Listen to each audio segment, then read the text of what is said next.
Hello students. ਤਾਂ ਆਪਾਂ ਪੜ੍ਹ ਰਹੇ ਸੀ ਬੱਚੋ ਸਿੱਖ ਧਰਮ ਦੇ ਵਿਕਾਸ ਵਿੱਚ ਸਿੱਖ ਗੁਰੂਆਂ ਦਾ ਯੋਗਦਾਨ 9ਵੀਂ ਜਮਾਤ ਦਾ ਤੀਸਰਾ ਲੈਸਨ ਔਰ 10ਵੀਂ ਜਮਾਤ ਦਾ ਚੌਥਾ ਲੈਸਨ।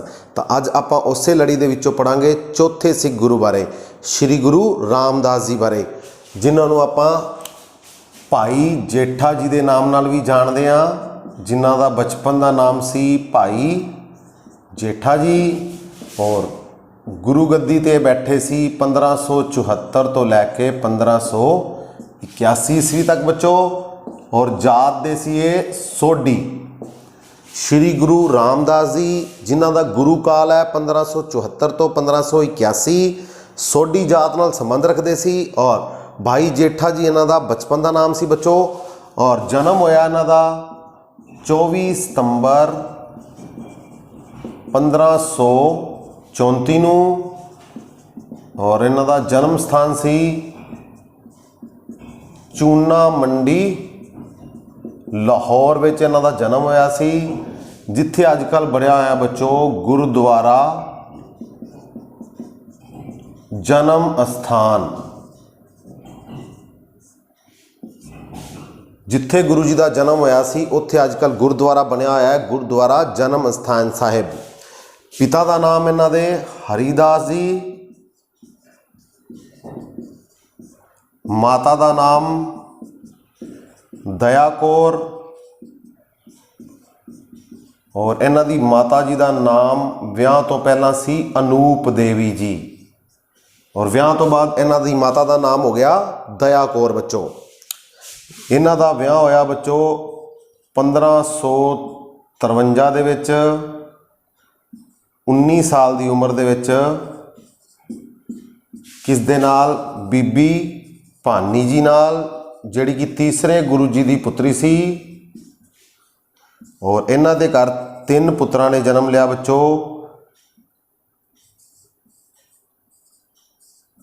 ਪ੍ਰਿਥੀ ਚੰਦ, ਜਿਸ ਨੂੰ ਪ੍ਰਿਥੀਆ ਵੀ ਕਿਹਾ ਜਾਂਦਾ ਹੈ, ਮਹਾਦੇਵ, ਔਰ ਸਭ ਤੋਂ ਛੋਟੇ ਪੁੱਤਰ ਅਰਜਨ ਦੇਵ। ਪ੍ਰਿਥੀਆ ਨੇ ਬੱਚੋ ਮੀਨਾ ਸੰਪਰਦਾਇ ਦੀ ਸਥਾਪਨਾ ਕੀਤੀ ਸੀ।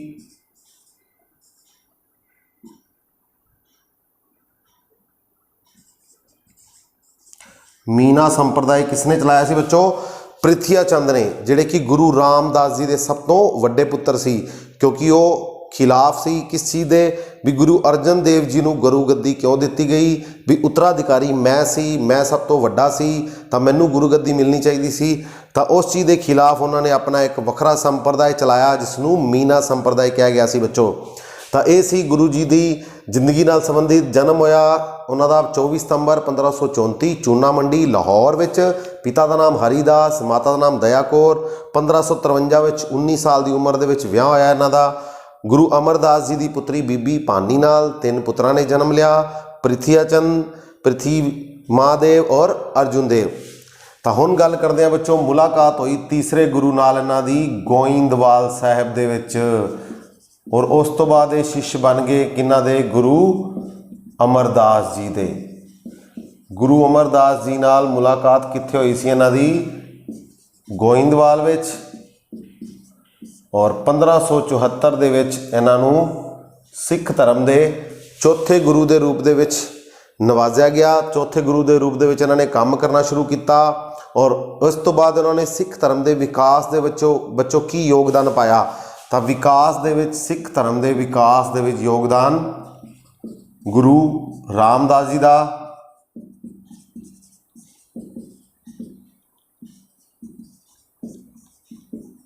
ਤਾਂ ਸਭ ਤੋਂ ਵੱਡਾ ਤੇ ਸਭ ਤੋਂ ਪਹਿਲਾ ਯੋਗਦਾਨ 1577 ਈਸਵੀ ਵਿੱਚ ਇਹਨਾਂ ਨੇ ਰਾਮਦਾਸਪੁਰਾ ਦੀ ਬੱਚੋ ਸਥਾਪਨਾ ਕੀਤੀ।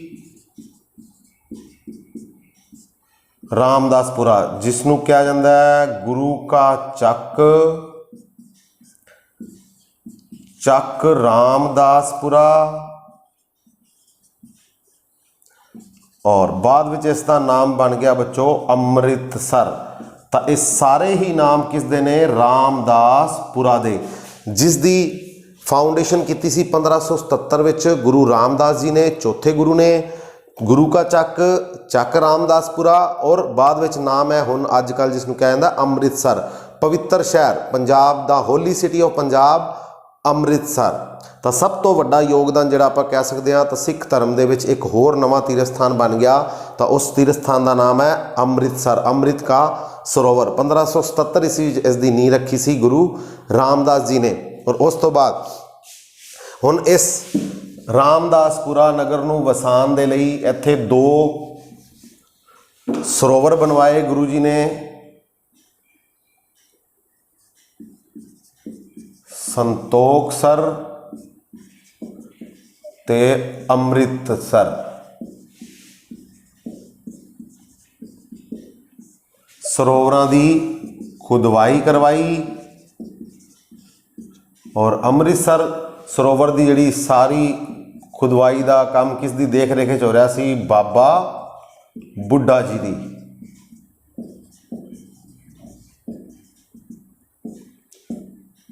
ਤਾਂ 2 ਸਰੋਵਰਾਂ ਦੀ ਖੁਦਵਾਈ ਕਰਾਈ ਰਾਮਦਾਸਪੁਰ ਦੇ ਵਿੱਚ, ਸੰਤੋਖਸਰ ਔਰ ਅੰਮ੍ਰਿਤ ਸਰੋਵਰ।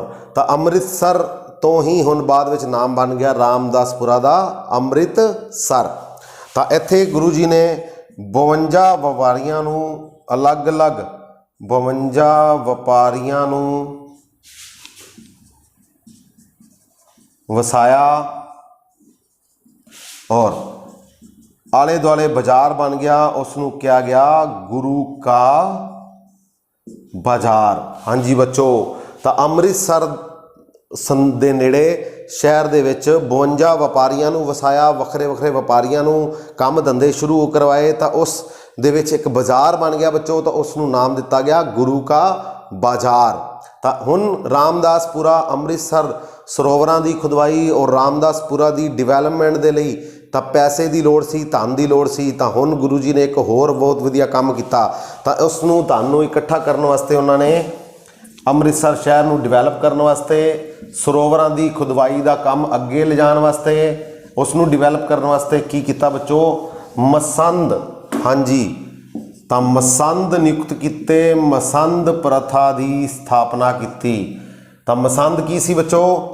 ਗੁਰੂ ਜੀ ਦੇ ਸ਼ਿਸ਼ਯ ਸੀ ਜਿਹੜੇ ਕਿ ਜਾਂਦੇ ਸੀ, ਇੱਕ ਤਾਂ ਸਿੱਖ ਧਰਮ ਦਾ ਪ੍ਰਸਾਰ ਕਰਦੇ ਸੀ, ਔਰ ਦੂਜਾ ਕੀ ਕਰਦੇ ਸੀ? ਧਨ ਇਕੱਠਾ ਕਰਦੇ ਸੀ, ਤਾਂ ਜੋ ਅੰਮ੍ਰਿਤਸਰ ਸ਼ਹਿਰ ਨੂੰ ਡਿਵੈਲਪ ਕੀਤਾ ਜਾ ਸਕੇ, ਸਰੋਵਰਾਂ ਨੂੰ ਡਿਵੈਲਪ ਕੀਤਾ ਜਾ ਸਕੇ।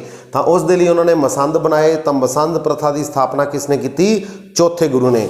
ਉਸ ਤੋਂ ਇਲਾਵਾ ਉਦਾਸੀ, ਉਦਾਸੀਆਂ ਵਿਚਕਾਰ ਸਮਝੌਤਾ, ਬੜਾ ਇੰਪੋਰਟੈਂਟ ਕੁਐਸਚਨ ਹੈ ਬੱਚੋ। ਉਦਾਸੀਆਂ ਜਾਂ ਉਦਾਸੀ ਮਤ, ਤਾਂ ਇਹਨਾਂ ਦੇ ਵਿਚਕਾਰ ਔਰ ਸਿੱਖ ਧਰਮ ਦੇ ਵਿਚਕਾਰ ਜਿਹੜਾ ਸਮਝੌਤਾ ਸੀ ਉਹ ਕਿਸ ਦੇ ਟਾਈਮ ਵਿੱਚ ਹੋਇਆ? ਗੁਰੂ ਰਾਮਦਾਸ ਜੀ ਦੇ ਟਾਈਮ ਵਿੱਚ ਬੱਚੋ।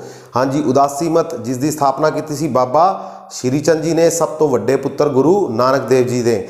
ਤਾਂ ਉਹ ਇੱਕ ਵਾਰ ਮਿਲਣ ਆਏ ਗੁਰੂ ਰਾਮਦਾਸ ਜੀ ਨੂੰ, ਤਾਂ ਉਹਨਾਂ ਨੇ ਕਿਹਾ ਰਾਮਦਾਸ ਜੀ ਨੂੰ ਵੀ ਤੁਸੀਂ ਇਹ ਦਾੜਾ ਕਿਉਂ ਵਧਾਇਆ ਹੋਇਆ ਹੈ? ਤਾਂ ਦੇਖੋ ਅੱਗੋਂ ਰਾਮਦਾਸ ਜੀ ਦੇ ਕਿੱਡੇ ਨਿਮਰਤਾਪੂਰਵਕ ਸ਼ਬਦ ਸੀ। ਤਾਂ ਉਹਨਾਂ ਨੇ ਕਿਹਾ ਵੀ ਤੁਹਾਡੇ ਵਰਗੇ ਮਹਾਂਪੁਰਸ਼ਾਂ ਦੇ ਚਰਨ ਸਾਫ਼ ਕਰਨ ਵਾਸਤੇ ਵਧਾਇਆ ਹੈ। ਤਾਂ ਗੁਰੂ ਜੀ ਅੱਗੇ ਵੱਧ ਕੇ ਬਾਬਾ ਸ਼੍ਰੀ ਚੰਦ ਦੇ ਚਰਨ ਸਾਫ਼ ਕਰਨ ਲੱਗੇ, ਤਾਂ ਉਹਨਾਂ ਨੇ ਆਪਣਾ ਪੈਰ ਪਿੱਛੇ ਖਿੱਚ ਲਿਆ। ਤਾਂ ਉਸ ਤੋਂ ਬਾਅਦ ਉਹ ਗੁਰੂ ਜੀ ਦੇ ਚਰਨੀ ਡਿੱਗ ਪਿਆ। ਤਾਂ ਉਹਨਾਂ ਨੂੰ ਕਹਿੰਦਾ ਵੀ ਅੱਜ ਤੋਂ ਬਾਅਦ ਸਿੱਖ ਧਰਮ ਔਰ ਉਦਾਸੀ ਮਤ ਜਿਹੜੇ ਨੇ ਉਹ ਇਕੱਠੇ ਹੀ ਮਿਲ ਕੇ ਕੰਮ ਕਰਨਗੇ। ਤਾਂ ਇਹ ਬੜਾ ਇੰਪੋਰਟੈਂਟ ਕੁਐਸਚਨ ਹੈ ਵੀ ਉਦਾਸੀ ਮਤ ਦੇ ਵਿਚਕਾਰ ਸਮਝੌਤਾ, ਸਿੱਖ ਧਰਮ ਔਰ ਉਦਾਸੀ ਮਤ ਦੇ ਵਿਚਕਾਰ ਸਮਝੌਤਾ ਕਦੋਂ ਹੋਇਆ ਸੀ? ਤਾਂ ਉਹ ਹੋਇਆ ਸੀ ਚੌਥੇ ਗੁਰੂ ਦੇ ਟਾਈਮ। ਤਾਂ ਇਹ ਇੰਪੋਰਟੈਂਟ ਕੁਐਸਚਨ ਹੈ। ਮੁਲਾਕਾਤ ਹੋਈ ਬੱਚੋ ਕਿਸ ਦੇ ਨਾਲ? ਮੁਗਲ ਬਾਦਸ਼ਾਹ ਅਕਬਰ ਦੇ ਨਾਲ। ਅਕਬਰ ਨਾਲ ਮੁਲਾਕਾਤ ਹੋਈ ਸੀ ਗੁਰੂ ਜੀ ਦੀ। ਅਕਬਰ ਜਿਹੜਾ ਕਿ ਗੁਰੂ ਜੀ ਦਾ ਸਮਕਾਲੀਨ ਸੀ, ਮੁਗਲ ਬਾਦਸ਼ਾਹ। ਤਾਂ ਇਹ ਲਾਹੌਰ ਦੇ ਵਿੱਚ ਮੁਲਾਕਾਤ ਹੋਈ ਸੀ ਚੌਥੇ ਗੁਰੂ ਦੇ ਨਾਲ। ਤਾਂ ਚੌਥੇ ਗੁਰੂ ਤੱਕ ਮੁਗਲਾਂ ਦੇ ਨਾਲ ਜਿਹੜੇ ਨੇ ਉਹ ਸੰਬੰਧ ਮਿੱਤਰਤਾਪੂਰਨ ਹੀ ਰਹੇ, ਸਿੱਖ ਧਰਮ ਦੇ, ਸਿੱਖ ਗੁਰੂਆਂ ਦੇ ਔਰ ਮੁਗਲਾਂ ਵਿਚਕਾਰ। ਉਸ ਤੋਂ ਇਲਾਵਾ ਵਿਆਹ ਵੇਲੇ ਲਾਵਾਂ ਦੀ ਪ੍ਰਥਾ, ਤਾਂ ਇਹ ਵੀ ਕਿਸ ਨੇ ਚਲਾਈ ਸੀ? ਗੁਰੂ ਰਾਮਦਾਸ ਜੀ ਨੇ। ਔਰ ਗੁਰੂ ਗੱਦੀ ਨੂੰ ਜਿਹੜਾ ਉਹ ਜੱਦੀ ਬਣਾਉਣ ਦਾ ਜਿਹੜਾ ਕੰਮ ਹੈ ਉਹ ਕਿੱਥੋਂ ਸ਼ੁਰੂ ਹੋਇਆ? ਤਾਂ ਉਹ ਹੋਇਆ ਬੱਚੋ ਚੌਥੇ ਗੁਰੂ ਤੋਂ। ਤਾਂ ਚੌਥੇ ਗੁਰੂ ਤੋਂ ਪਹਿਲਾਂ 3 ਗੁਰੂਆਂ ਨੇ ਆਪਣੇ ਪੁੱਤਰਾਂ ਨੂੰ ਜਿਹੜਾ ਗੁਰੂ ਗੱਦੀ ਬੱਚੋ ਨਹੀਂ ਦਿੱਤੀ ਸੀ। ਤਾਂ ਚੌਥੇ ਗੁਰੂ ਰਾਮਦਾਸ ਜੀ ਨੇ ਆਪਣੇ ਸਭ ਤੋਂ ਛੋਟੇ ਪੁੱਤਰ ਗੁਰੂ ਅਰਜਨ ਦੇਵ ਜੀ ਨੂੰ ਜਿਹੜਾ ਉਹ ਪੰਜਵੇਂ ਸਿੱਖ ਗੁਰੂ ਬਣਾਇਆ, ਗੁਰੂ ਗੱਦੀ ਦਿੱਤੀ। ਔਰ ਇਸ ਤੋਂ ਬਾਅਦ ਗੁਰੂ ਗੱਦੀ ਹੈ ਜਿਹੜੀ ਉਹ ਕੀ ਹੋ ਗਈ ਬੱਚੋ, ਜੱਦੀ ਬਣ ਗਈ। ਇਹ ਵੀ ਸਿੱਖ ਧਰਮ ਦੇ ਵਿੱਚ ਇੱਕ ਬਹੁਤ ਵੱਡਾ ਯੋਗਦਾਨ ਸੀ। ਤਾਂ ਯਾਦ ਹੋਣਾ ਤੁਹਾਨੂੰ ਬੀਬੀ ਭਾਨੀ ਜੀ ਨੇ ਵਚਨ ਲਿਆ ਸੀ ਕਿਸ ਤੋਂ, ਗੁਰੂ ਅਮਰਦਾਸ ਜੀ ਤੋਂ, ਵੀ ਹੁਣ ਤੋਂ ਅੱਜ ਤੋਂ ਬਾਅਦ ਗੁਰੂ ਗੱਦੀ ਹੈ ਜਿਹੜੀ ਉਹ ਕੀ ਰਹੇ, ਜੱਦੀ ਬਣ ਜੇ। ਤਾਂ ਇਹ ਵਚਨ ਲਿਆ ਸੀ ਬੀਬੀ ਭਾਨੀ ਨੇ ਆਪਣੇ ਪਿਤਾ ਗੁਰੂ ਅਮਰਦਾਸ ਤੋਂ, ਤੀਸਰੇ ਗੁਰੂ ਤੋਂ। ਤਾਂ ਚੌਥੇ ਗੁਰੂ ਨੇ ਆਪਣੇ ਸਭ ਤੋਂ ਛੋਟੇ ਪੁੱਤਰ ਗੁਰੂ ਅਰਜਨ ਦੇਵ ਜੀ ਨੂੰ ਜਿਹੜਾ ਉਹ ਪੰਜਵੇਂ ਸਿੱਖ ਗੁਰੂ ਦੇ ਰੂਪ ਦੇ ਵਿੱਚ ਗੁਰਤਾ ਗੱਦੀ ਸੌਂਪੀ। ਜੋਤੀ ਜੋਤ ਸਮਾਏ ਗੁਰੂ ਜੀ 1 ਸਤੰਬਰ 1581 ਨੂੰ। ਤਾਂ ਛੋਟਾ ਜਿਹਾ 7 ਸਾਲ ਦਾ ਜਿਹੜਾ ਟਾਈਮ ਪੀਰੀਅਡ ਸੀ, ਕਾਰਜਕਾਲ ਸੀ ਗੁਰੂ ਜੀ ਦਾ। ਤਾਂ ਉਸ ਛੋਟੇ ਜਿਹੇ ਟਾਈਮ ਵਿੱਚ ਉਹਨਾਂ ਨੇ ਇੱਕ ਤਾਂ ਰਾਮਦਾਸਪੁਰਾ ਦੀ ਸਥਾਪਨਾ ਕੀਤੀ, 2 ਸਰੋਵਰ ਬਣਵਾਏ, ਉੱਥੇ ਗੁਰੂ ਕਾ ਬਾਜ਼ਾਰ ਬਣਵਾਇਆ, ਮਸੰਦ ਪ੍ਰਥਾ ਦੀ ਸਥਾਪਨਾ ਕੀਤੀ, ਉਦਾਸੀਆਂ ਦੇ ਵਿਚਕਾਰ ਸਮਝੌਤਾ ਹੋਇਆ, ਲਾਵਾਂ ਪ੍ਰਥਾ ਦੀ ਸ਼ੁਰੂਆਤ ਕੀਤੀ। ਆਨੰਦ ਕਾਰਜ ਦੀ ਸ਼ੁਰੂਆਤ ਕਿਸ ਨੇ ਕੀਤੀ ਸੀ, ਬੀਬੀ ਭਾਨੀ ਜੀ ਦੇ ਪਿਤਾ ਤੀਸਰੇ ਗੁਰੂ ਅਮਰਦਾਸ ਜੀ ਨੇ। ਤਾਂ ਚੌਥੇ ਗੁਰੂ ਨੇ ਲਾਵਾਂ ਦੀ ਪ੍ਰਥਾ ਸ਼ੁਰੂ ਕੀਤੀ। ਵਿਆਹ ਵੇਲੇ ਸਿੱਖ ਧਰਮ ਦੇ ਵਿਆਹ ਆਨੰਦ ਕਾਰਜ ਦਾ ਜਿਹੜਾ ਰਸਮ ਹੈ ਉਸ ਦੇ ਵਿੱਚ ਲਾਵਾਂ ਦੀ ਪ੍ਰਥਾ, 4 ਲਾਵਾਂ, ਤਾਂ ਉਹ ਸ਼ੁਰੂ ਕਿਸ ਨੇ ਕੀਤੀ ਸੀ, ਗੁਰੂ ਰਾਮਦਾਸ ਜੀ ਨੇ। ਔਰ 679 ਸ਼ਬਦ ਜਿਹੜੇ ਨੇ ਉਹ ਗੁਰੂ ਜੀ ਦੇ ਦਰਜ ਨੇ ਗੁਰੂ ਗ੍ਰੰਥ ਸਾਹਿਬ ਦੇ ਵਿੱਚ। 679 ਸ਼ਬਦ ਕਿਸ ਦੇ, ਚੌਥੇ ਗੁਰੂ ਰਾਮਦਾਸ ਜੀ ਦੇ, ਜਿਨ੍ਹਾਂ ਦਾ ਬਚਪਨ ਦਾ ਨਾਮ ਭਾਈ ਜੇਠਾ ਜੀ। ਔਰ ਕਿਸ ਦੇ ਸ਼ਿष्य ਸੀ ਇਹ, ਗੁਰੂ ਅਮਰਦਾਸ ਜੀ ਦੇ। ਗੁਰੂ ਗੱਦੀ ਮਿਲੀ 1574 ਤੋਂ ਲੈ ਕੇ 1581 ਈਸਵੀ ਤੱਕ। ਠੀਕ ਹੈ ਬੱਚੋ, ਤਾਂ ਇਹ ਸੀ ਆਪਣਾ ਅੱਜ ਦਾ ਟੌਪਿਕ ਚੌਥੇ ਗੁਰੂ ਰਾਮਦਾਸ ਜੀ। ਅਗਲੀ ਵੀਡੀਓ 'ਚ ਪੜਾਂਗੇ ਆਪਾਂ ਪੰਜਵੇਂ ਸਿੱਖ ਗੁਰੂ, ਸ਼ਹੀਦਾਂ ਦੇ ਸਰਤਾਜ, ਪਹਿਲੇ ਸ਼ਹੀਦ ਹੋਣ ਵਾਲੇ ਸਿੱਖ ਗੁਰੂ ਗੁਰੂ ਅਰਜਨ ਦੇਵ ਜੀ ਬਾਰੇ। Okay, thank you.